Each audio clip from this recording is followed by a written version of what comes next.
Report पेश करते हैं vice chairman IPA Chaudhry Tariq Haveli Lakha से।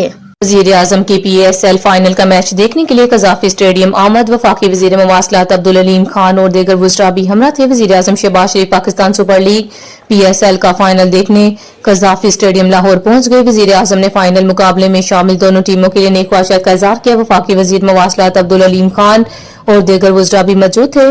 कज़ाफी स्टेडियम आमद पर वज़ीर आज़म शहबाज शरीफ ने chairman Pakistan cricket board Mohsin Naqvi के हमरा फाइनल खेलने वाले दोनों टीमों के खिलाड़ियों से फर्दन मुसाफा किया और उनकी कारकर्दगी को इस तरह मैच के आगाज से कबल वज़ीर आज़म और चेयरमैन PCB ने टीमों के कप्तानों के साथ यादगारी तस्वीरें भी बनाई। इस मौका पर वफाकी वुज़रा अब्दुल अलीम खान, अताउल्लाह तारर, शिजा फातिमा ख्वाजा, राना मुबशर इकबाल और मुआवन खसूसी तलहा बरकी भी वज़ीर आज़म के हमरा थे। वज़ीर आज़म ने दोनों टीमों के फाइनल तक पहुंचने के लिए की जाने वाली मेहनत और लगन की तारीफ की।